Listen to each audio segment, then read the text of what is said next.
Quand on rentre chez soi le soir, généralement on a faim et pas forcément le temps ni la motivation de se faire à manger. Donc dans cette vidéo, je vais vous partager 2 plats à la fois savoureux, équilibrés, nourrissants et en plus qui vont vous permettre de faire le plein de micronutriments pour l'hiver qui arrive, et ça on sait que le système immunitaire il aime beaucoup, et puis surtout vous allez pouvoir faire à l'avance pour ne pas avoir à cuisiner en rentrant chez vous. Donc ce sont des plats qui sont absolument parfaits pour le meal prep et en plus qui vous permettront, si vous avez des bouts de chou, de leur faire manger un petit peu plus de légumes puisqu'il y en a pas mal qui sont dissimulés dans ces 2 plats. Comme d'habitude, je vous ai fait une petite fiche recette avec le détail des ingrédients, les quantités, la marche à suivre, donc n'oubliez surtout pas d'aller la récupérer en description. Et en fin de vidéo, je vous donnerai le budget pour chacun de ces 2 plats puisqu'ils sont en plus économiques. Donc écoutez, moi je ne vois pas pourquoi vous ne tenteriez pas ces recettes, donc c'est parti, on passe en cuisine. On démarre avec une recette bien réconfortante évidemment puisque c'est le thème de la vidéo, un parmentier de potimarron entièrement végétal économique. Et donc pour celui-ci, on va commencer par préparer les potimarrons.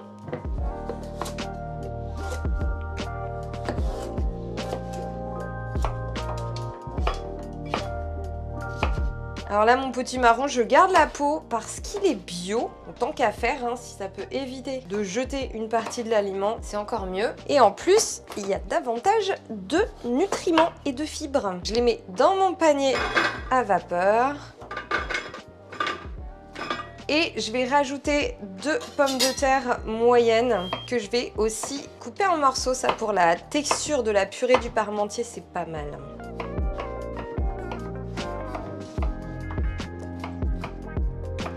Pour les protéines de ce parmentier, on va utiliser des protéines de soja texturées, des éclats plus précisément, plus petits, qui cuisent plus vite et qui rappellent un petit peu la texture du hachis. Ça, c'est la marque Hello Bio. On en trouve des petits maintenant en boutique bio assez facilement. Et ces protéines de soja, on les réhydrate avec un peu de goût. Donc là, je vais mettre un cube de bouillon de légumes et je vais le faire fondre dans un demi-litre d'eau bouillante.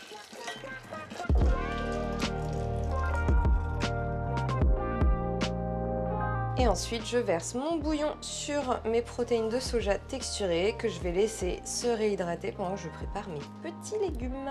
Là, je fais la feignasse, j'utilise un petit hachoir électrique pour préparer mes légumes que je vais faire sauter parce que le but c'est de les hacher menus.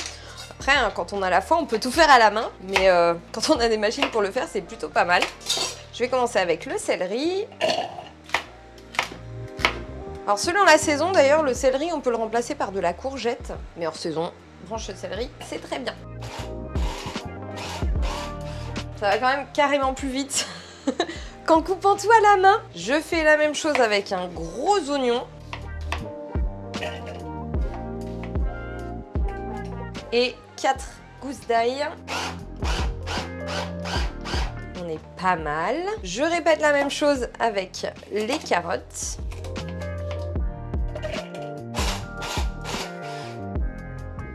Les carottes, ça rend aimable en plus. Je suis très aimable. Donc je fais la même chose avec les champignons. Attention, les champignons, ça va vite. Voilà. Alors, comme mon hachoir est tout petit, je le fais en 2 fois. Mais ça fait quand même toujours plus gagner de temps que de tout hacher à la main. Là, je vais refaire fondre un petit cube de bouillon de légumes, juste dans une petite cup d'eau chaude. Et ça va me servir pour la cuisson de mes légumes, des légumes de ma garniture. Hop là. Ici, j'ai ma petite sauteuse que je vais mettre sur le feu. Enfin, petite, plutôt grande sauteuse. Et justement, je vais verser un petit fond de bouillon. On peut utiliser de l'huile aussi, hein, mais le bouillon, en plus, ça va donner de la saveur. Et là, je vais commencer par verser mes oignons et mon ail haché. Et là, je vais faire dorer pendant quelques minutes. Là, je vais déglacer un peu mes petits oignons avec du bouillon. Alors, si ça colle à la sauteuse, c'est pas grave parce qu'après, on va rajouter du liquide et ça va faire des sucs de cuisson ultra savoureux. Ici, je rajoute mon mélange carotte-céleri. Je rajoute à nouveau un petit peu de bouillon. Hop. Et là, je laisse dorer encore une fois pendant quelques minutes. Ici, mes pommes de terre et mon potimarron sont tendres. Pour l'instant, je vais juste les mettre de côté, je ferai la purée après. Ici, je rajoute encore un petit peu de bouillon. Voilà, on décolle un petit peu le grillé qui a du goût là. On va rajouter les champignons. Un petit peu d'arôme végétal. Alors celui-ci, hein, c'est de l'arôme à base d'algues naturelles, bio, et ça donne un très bon goût au plat. C'est l'équivalent de l'arôme magie, mais version pas mauvaise pour la santé, quoi. On va mettre un peu de poivre. Et un petit bouquet garni. Là, c'est pareil, je vais faire cuire pendant, allez, une dizaine de minutes. Maintenant, je vais pouvoir rajouter mes petites protéines de soja. Alors, sans le bouillon, sinon ça va faire une soupe. Et là, on va pouvoir déglacer au vin rouge. Donc hein, le vin rouge n'est pas à boire, mais à mettre dans la recette. Bon, après le reste, vous en faites ce que vous voulez, mais ça dépend de l'état dans lequel vous voulez finir à la fin de la recette. Donc là, on met 100 ml de vin rouge. Tac. On mélange et on laisse cuire à feu plutôt vif jusqu'à ce que l'alcool se soit évaporé. Ici, le temps que ma garniture finisse de cuire, je vais faire ma petite purée. On peut la faire au robot ou au blender. Moi, j'aime bien la texture écrasée. Donc moi, je vais la faire au presse-purée, tout simplement. Garder un peu de texture. Là, je vais rajouter un peu de crème végétale. Moi, j'utilise de la crème d'avoine, ça peut être de la crème de soja, de riz. Coco, ça risque d'être un peu bizarre. Hop là. Je rajoute un peu de muscade. Je rajoute un peu de muscade. J'y arriverai pas. De muscade moulue. Essayez de le dire 10 fois très vite. Vous viendrez me dire en commentaire si c'était facile ou pas. De la levure maltée, 2 bonnes grosses cuillères à soupe parce qu'on aime la levure maltée. Du poivre. Là on goûte et s'il y a besoin de réassaisonner, c'est le moment de le faire. On va rajouter du sel. Vaut mieux goûter avant de saler. Hop. Et ensuite, une fois que c'est bien assaisonné, on réserve. Moi, c'est vraiment une purée avec des morceaux, hein, mais moi, j'aime bien. Voilà. Ici, on préchauffe le four à 200 degrés. Hop là. Là, on est sur un résultat plutôt pas mal du tout. Je vais rajouter mon petit concentré de tomate. Donc là, 2 cuillères à soupe. Le reste du bouillon pour déglacer. Hop, on baisse le feu. Et là, on va juste prolonger la cuisson de quelques minutes. Et ce sera bon. Justement, là, ça va être le moment d'en profiter pour goûter et pour réajuster l'assaisonnement. Et comme ça, vous aurez mangé l'équivalent d'une part de hachis avant de l'avoir terminé. Non. C'est trop bon. C'est très bon. Bon bah il n'y a rien du tout à réassaisonner là. Ok. Oh là là. Il est 17 h, j'ai déjà envie de manger du hachis. Allez, il est temps de monter le hachis. J'enlève le bouquet garni parce que ça c'est pas super à mâcher quand même. Et on commence évidemment par la garniture. On tapisse le fond du moule. Un grand moule, hein, enfin un grand plat de cuisson parce qu'il y en a pour 6 personnes. Je vous remettrai les dimensions dans la fiche de recette si ça peut vous aider. Ça sent bon. Et maintenant, je rajoute ma purée.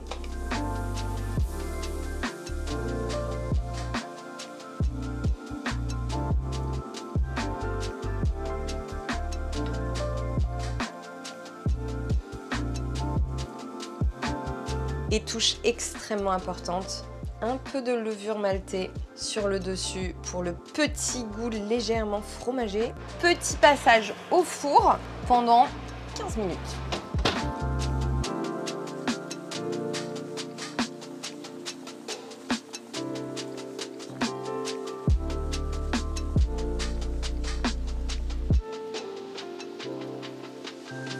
Pour nos pâtes Alfredo, on va commencer en préchauffant le four, comme d'habitude, à 200 degrés. Et on va préparer les légumes de la sauce. Donc ici, j'ai mes petits œufs, fleurettes de chou-fleur frais évidemment, et mon demi-oignon. Ici, je vais bien saler. Comme d'habitude, on rajoute du poivre et de l'origan. Le tout avec un petit filet d'huile d'olive. J'ai failli oublier une petite pomme de terre coupée en cubes pour donner une texture bien crémeuse à la sauce. Du coup, je ressale un petit peu, hein, évidemment. Et là, on enfourne pendant environ 40 minutes, le temps que les légumes soient bien tendres. Pendant ce temps-là, je vais faire bouillir l'eau de mes pâtes avec un petit cube de bouillon de légumes. J'en ai profité pour mettre à tremper mes noix de cajou dans de l'eau bouillante pour qu'elles soient bien tendres pour la sauce. Et maintenant, on va préparer les légumes qui vont accompagner les pâtes. Donc je vais émincer mes champignons de Paris.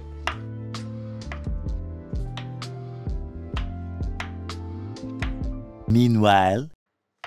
Hello! Ici, je verse un petit filet d'huile d'olive dans une sauteuse et je vais faire sauter les champignons.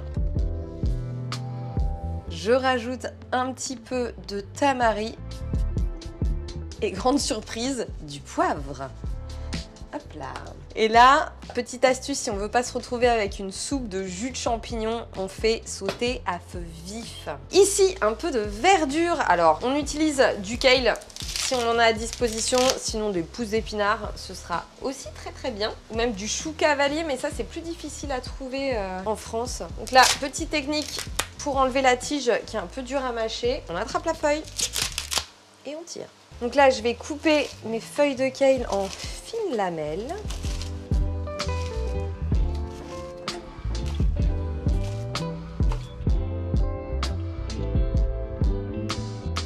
Là, on met à cuire les petits spaghettis de lentilles.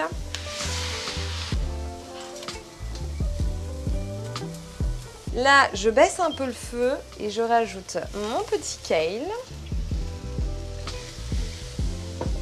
avec du jus de citron. Alors moi, je fais ma feignasse, j'utilise du jus de citron en bouteille parce que de toute façon, pour la cuisson, c'est plutôt pour le goût. Et là, on va laisser réduire pendant 1 ou 2 minutes et ensuite, on pourra réserver.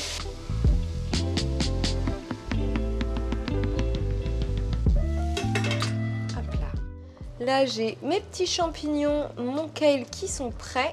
Hop, je vais les réserver. Et je garde ma sauteuse pour la fin de la recette. Les pâtes sont al dente. Je vais récupérer justement un peu de jus de cuisson qui va servir pour la sauce. Et le reste, je vais les goûter. Pour l'instant, je vais les remettre comme ça, en les couvrant pour qu'elles ne sèchent pas, jusqu'à ce que la sauce soit prête. Ici, mes légumes sont bien tendres. Hop là. Pour la sauce, on va mettre les légumes dans le blender. Le fait de rôtir les légumes pour la sauce, ça leur donne une très bonne saveur, évidemment. J'ajoute ma tête d'ail. Je rajoute mes noix de cajou que j'ai égouttées. 1 cup de lait de soja. 3 cuillères à soupe de levure maltée. 1 cuillère à soupe de jus de citron. 1 demi-cuillère à café de moutarde, parce que moi j'aime bien la moutarde. 1 pincée de sel. Du poivre. Et pour l'instant, je vais mixer comme ça et je rajouterai un peu d'eau de cuisson des pâtes en fonction de la texture. Hop, petit blender haute vitesse. On va mixer jusqu'à avoir une sauce onctueuse. Là, je vais rajouter un petit peu justement d'eau de cuisson des pâtes. On va goûter ça. Je vais rajouter une bonne pincée de sel. Hop. Je pense un peu plus de jus de citron pour la petite pointe d'acidité même. Bon, évidemment, vous aurez les quantités exactes dans la fiche recette. J'ai bien envie de rajouter un peu de moutarde. C'est une sauce Alfredo à la moutarde. Très moutardée. Allez, un dernier petit coup de blender. Là, je verse ma sauce dans la sauteuse.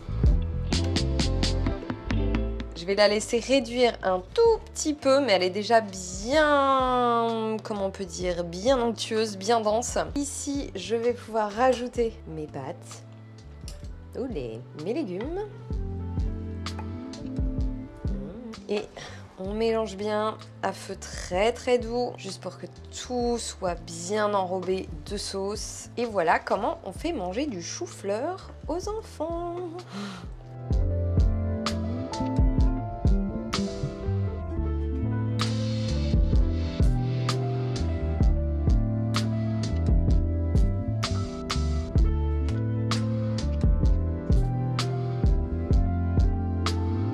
Allez, il est temps de goûter ces bonnes pâtes. Bon, j'ai déjà goûté la sauce qui est très bonne, donc je pense que le résultat final devrait être pas mal du tout.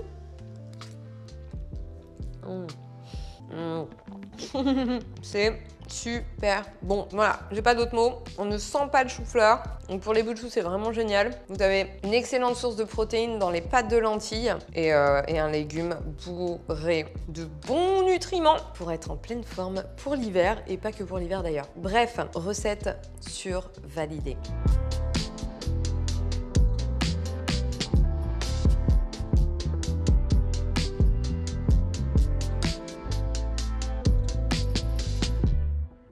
Voilà pour ces deux très bonnes recettes. Maintenant, place au budget. Donc pour ce hachis de potimarron, on est sur un total pour le hachis complet de 8,13 €. Donc pour 6 personnes, la portion revient à 1,35 €. Alors attention, ce sont des prix médians. Je ne suis pas allée au plus bas, je ne suis pas allée au plus haut. Donc il se peut que le plat vous revienne moins cher ou un petit peu plus cher selon les endroits où vous vous fournissez. Pour les pâtes Alfredo, alors là, j'ai pas su décider si c'était une recette pour 4 ou 3 personnes. Donc on va dire 3 gros mangeurs parce que c'est une sacrée portion et 4 personnes, notamment une famille avec 2 parents et 2 grands enfants. Là, on est facile pour nourrir 4 personnes sans aucun problème. Donc en termes de budget, si ce plat nourrit 3 gros mangeurs, ça reviendra à 3,55 € par personne, sachant que le plat peut revenir moins cher si vous utilisez notamment des pâtes de légumineuses achetées en vrac plutôt que des spaghettis, ou que vous remplacez le kale par des pousses d'épinards du marché par exemple, ou même d'ailleurs du kale que vous trouveriez chez un maraîcher qui est généralement moins cher qu'en magasin. Moi, je me suis servi de ces prix-là qui sont un peu plus élevés. Et donc pour 4 personnes, ce plat reviendra en prix plutôt haut à 2,66 € et encore une fois, vous avez la possibilité de l'abaisser en fonction des choix que je viens de vous partager. Voilà pour ces deux plats. Il est temps pour moi de vous laisser partir en cuisine. Et comme je vous l'ai dit, ils sont absolument parfaits pour le meal prep. Donc prenez un peu de temps pour préparer l'une ou l'autre ou les deux de ces recettes. Vous vous remercierez en semaine quand vous rentrerez chez vous et que vous aurez faim, parce que franchement, ces petits plats, quand ils vous attendent et que vous n'avez absolument pas à les préparer, c'est quand même vraiment un bonheur. D'ailleurs, avant de vous laisser, je vous rappelle que j'ai conçu un guide du meal prep optimisé pour vous aider à gagner du temps en cuisine, à faire des économies en vous accompagnant vraiment pas à pas du début jusqu'à la fin de la préparation de vos repas à l'avance. Vous avez un meal plan de 4 semaines, vous avez tous mes conseils pratiques pour pouvoir choisir vos ingrédients, les conserver, quels ustensiles utiliser, bref, vraiment le B à bas du meal prep. Je vous mets toutes les infos en description. Moi, il est temps de vous laisser parce que vous avez des recettes à faire en cuisine. Je vous embrasse et je vous dis à très bientôt pour une prochaine vidéo. J'ai mangé beaucoup trop de potimarron cet automne.